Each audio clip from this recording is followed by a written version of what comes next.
निजीकरण के विरोध में बैंक कर्मचारियों की हड़ताल मध्य प्रदेश में भी दिखी और उसका असर भी दिखा। दूसरा दिन कामकाज प्रभावित रहा। हड़ताल के चलते बैंकों में कामकाज पर बुरी तरह असर पड़ा है। शाखाओं पर ताले लटके दिखे। भोपाल में हड़ताल पर तमाम सरकारी कर्मचारियों के होने के चलते 19 बैंकों की 500 से ज्यादा ब्रांच में 1,50,000 करोड़ का बैंक व्यवसाय प्रभावित हुआ है।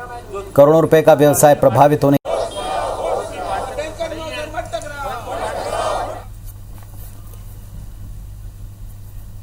न केवल भोपाल में बल्कि सार्वजनिक क्षेत्र के 4 बैंकों के निजीकरण के खिलाफ जबलपुर में भी हड़ताल जारी रही। हड़ताल के दूसरे दिन सैकड़ों बैंक कर्मचारियों ने निजीकरण का विरोध किया, नारे लगाए, केंद्र सरकार के खिलाफ मोर्चा खोला।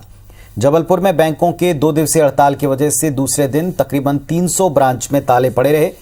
सिविक सेंटर पार्क में हड़ताल पर बैठे कर्मचारियों ने केंद्र सरकार के खिलाफ अपनी आवाज बुलंद की। सार्वजनिक क्षेत्र के बैंकों का निजीकरण करने का सरकार का फैसला वापस लेने की मांग की। बैंकों का राष्ट्रीयकरण इसीलिए किया गया था कि एक सामान्य व्यक्ति तक बैंक पहुंच सके, आर्थिक स्थिति मजबूत हो पाए। लेकिन सरकार के निजीकरण के फैसले से बैंकों के विस्तार पर रोक लगेगी। संचालन पूंजीपतियों के हाथ में होगा। ग्राहकों को दिक्कतें झेलनी पड़ेंगी। इसके अलावा बैंकों के इस निजीकरण का असर देश की अर्थव्यवस्था पर भी पड़ेगा।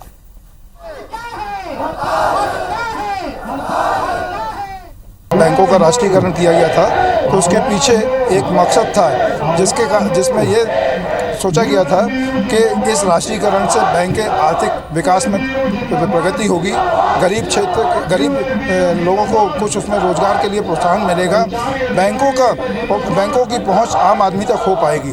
लेकिन ये केंद्र सरकार जो पूंजीपतियों की सरकार है वो कुछ चंद पूंजीपतियों के हाथों में सरकारी क्षेत्र के बैंकों को बेच देना चाहती है। और इस वक्त क्या असर पड़ रहा है और आगे किस तरह की रणनीति कर्मचारी बना रहे हैं, जानकारी के लिए हमारे 2 सहयोगी जुड़ रहे हैं। रायपुर से राजेश राज जुड़े हैं और भोपाल से विवेक पटैया हमारे साथ हमारे सहयोगी जुड़ गए हैं। पहले भोपाल चलते हैं। करोड़ों का कारोबार प्रतिदिन इससे प्रभावित होगा, ट्रांजैक्शंस के ऊपर असर पड़ेगा और आगे अनिश्चितकालीन हड़ताल की बात, क्या प्रमुख तौर के ऊपर रणनीति दिखाई पड़ रही है विवेक?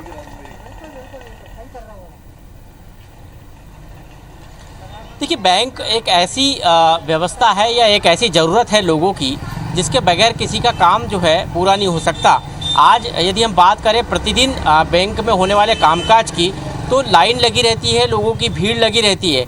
लेकिन इस 2 दिवसीय हड़ताल में आप समझ सकते हैं कि कितना कार्य प्रभावित हुआ होगा, चाहे वो बैंक ड्राफ्ट से संबंधित हो, चेक क्लियरेंस से संबंधित हो या अन्य जो जरूरी बैंक से जुड़े हुए कामकाज है, सब कुछ प्रभावित हुए हैं। एक आकलन के अनुसार मध्य प्रदेश में जो हड़ताल का असर है और पहला दिन जो हड़ताल का हुआ है उसमें करीब 1,50,000 करोड़ रुपए के आसपास का व्यवसाय प्रभावित हुआ है। ये एक दिन का आकलन है और आज जब दूसरा दिन है हड़ताल का, आखिरी दिन है, आप समझ सकते हैं कि कितना व्यवसाय प्रभावित होगा। दूसरी तरफ बैंक यूनियन जो है, United forum of bank union अधिकारियों कर्मचारियों का जो यूनियन है, उसके बैनर तले पूरे प्रदेश में निजीकरण के विरोध में हड़ताल हो रही है। भोपाल में भी हड़ताल का व्यापक असर है। कई जो बैंक है वो बंद है। ऐसी स्थिति में बैंक में आने वाले जो कामकाज है वो नहीं हो पा रहे हैं। और हालांकि थोड़ी राहत की साथ सरकार को इसमें ज़रूर ये मिल रही है कि कर्मचारी अधिकारी प्रदर्शन नहीं कर पा रहे हैं कोरोना गाइडलाइन के कारण। उनको परमिशन नहीं दी गई है जिला प्रशासन के द्वारा रैली निकालने की, प्रदर्शन करने की, इसलिए बैंक की शाखाओं के सामने ही अपना विरोध जता रहे हैं। लेकिन कामकाज पूरी तरह से मध्य प्रदेश में प्रभावित है, भोपाल में प्रभावित है। अब राजधानी भोपाल के यदि हम बैंकों के हालात देखें तो बैंक स्ट्रीट में पूरा सन्नाटा पसरा हुआ है, बैंक पूरी तरह से बंद है। तो आप समझ सकते हैं कि मध्य प्रदेश में और भोपाल में बैंक की इस हड़ताल का कितना असर होगा। दूसरी तरफ बैंक की हड़ताल के कारण लोगों को भी काफ़ी परेशानी हो रही है। कई ज़रूरी जो काम है बैंक से जुड़े हुए वो लोगों के हो नहीं पा रहे हैं। और यदि बैंक की हड़ताल आगे भी यदि इस तरह होती रही, हालांकि 2 दिवसीय हड़ताल का आह्वान किया गया था, लेकिन आगे कभी हड़ताल होती है तो कहीं ना कहीं इससे केस के ट्रांजैक्शन पर भी खासा असर पड़ सकता है। हालांकि इन 2 दिन में ही जो एटीएम की हालत जो है वो काफ़ी खस्ता हो गई। एटीएम में केस की किल्लत कई जगह पर दिखाई दे रही है। तो कह सकते हैं कि इस हड़ताल का व्यापक असर दिखाई दे रहा है। चलिए, तो ये असर न केवल भोपाल में बल्कि रायपुर छत्तीसगढ़ में भी है। राजेश के पास में चलते हैं। राजेश, बताएं कितना प्रभाव यहां पर पड़ा है और क्या रणनीति आगे की?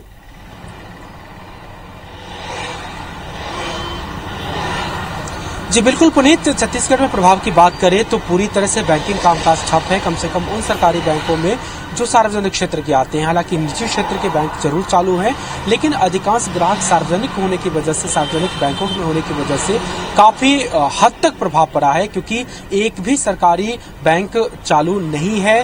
पिछले दौर से कुछ प्रबंधन के प्रभाव के चलते बैंक खोल करके काम करने की कोशिश कल जरूर की गई थी, लेकिन जो हड़ताल पे कर्मचारी है, संगठन है, वो फिर हर एक बैंक में जाकर के ये सुनिश्चित काम करने की कोशिश कल जरूर की गई थी, लेकिन जो हड़ताल पे कर्मचारी है, संगठन है, वो फिर हर एक बैंक में जाकर के ये सुनिश्चित किया कि वो बंद है या नहीं, और जो एक आध मिले भी उनको बंद करा दिया गया। तो इस लिहाज से कहें तो 100% प्रभाव पड़ा है सार्वजनिक बैंकों के कामकाज को लेकर के, और उसका असर भी फील्ड में देखने को मिल रहा है, क्योंकि एटीएम में जो कैश की सप्लाई थी वो प्रभावित हुई है, और कल से ही एटीएम के जो कैश थे वो लगभग खत्म हो गए हैं, और बहुत सारे ऐसे एटीएम रहे जहां पे लोगों के पैसे नहीं निकल पा रहे थे। हालांकि पहले ये दावा जरूर किया गया था बैंक की तरफ से कि हम एटीएम सप्लाई को जरूर सुनिश्चित करेंगे, उसमें कोई बाधा नहीं रहेगी, लेकिन इस फ्रंट पे भी लोगों को परेशानी का सामना करना पड़ा है।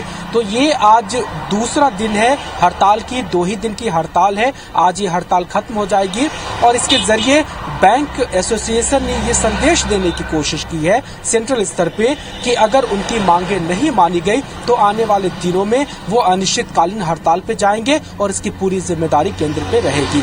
देखिए पुनीत, 2 फ्रंट पे लड़ाई लड़ रहे हैं जो बैंक कर्मचारी है वो। एक तो ये कि उनका अपना खुद का भविष्य दांव पे लगा है। करीब 10 लाख कर्मचारी पूरे देश में हैं, और प्राइवेटाइजेशन के बाद जो पहली मार पड़ेगी वो इन्हीं कर्मचारी पे पड़ेगी, छटनी कर दी जाएगी, क्योंकि जो फिर प्राइवेट सेक्टर वाले आएंगे इसमें वो प्रॉफिटेबिलिटी को ध्यान में रखेंगे। तो कर्मचारियों की संख्या कम करने के साथ साथ उनके वेतन की कटौती करना, और फिर उनके दूसरी सुविधाएं जो दी जाती है उसमें कटौती करना, ये एक बड़ी आशंका उनके लेवल पे है। साथ साथ में वो ये भी कह रहे हैं कि जो प्राइवेटाइजेशन होगा बैंक का, उसके चलते आम लोग भी बहुत हद तक प्रभावित होंगे, क्योंकि निजी कंपनियां बस्तर, दंतेवाड़ा, बीजापुर जैसे सुदूर अंचलों में आदिवासियों के लिए अपने बैंक की शाखाएं नहीं खोलेंगी, उनको वहां से कोई प्रॉफिट नहीं है, तो आम लोग को जो बैंकिंग की सुविधा मिल रही है वो नहीं मिलेंगी। इसलिए वो अपने हित के साथ साथ में एक जो जनता का हित है उसको भी जोड़ लिया है, ताकि उनका आंदोलन काफी प्रभावकारी रहे। अब ये देखने वाली बात होगी कि आज के 2 दिन की हड़ताल, देशव्यापी हड़ताल के बाद केंद्र सरकार से किस तरह की पहल आती है, क्या प्रपोजल आता है, वो इनको मान्य होता है या नहीं, और अगर मान्य नहीं होता है तो फिर इन्होंने ऐलान कर ही दिया है कि United forum of bank association, apex body है इन तमाम संगठनों की, उसकी जल्दी मीटिंग होगी, और उस मीटिंग में ये प्रस्ताव पारित किया जा सकता है कि बैंक कर्मी अनिश्चितकालीन हड़ताल पर जाएंगे। अगर ऐसी स्थिति बनती है तो न सिर्फ देश भर के वित्तीय हालात के लिए बल्कि प्रदेश के आम लोगों के लिए भी तकलीफें काफी बढ़ेंगी। तो अब सब कुछ केंद्र सरकार के पाले में। चलिए, तो देखना होगा कि क्या वाकई केंद्र सरकार तक इस बंद और इस आंदोलन का असर जाता है, या वाकई में अनिश्चितकालीन हड़ताल की तरफ ही जाते हैं। शुक्रिया आप दोनों का इस पूरी जानकारी के लिए।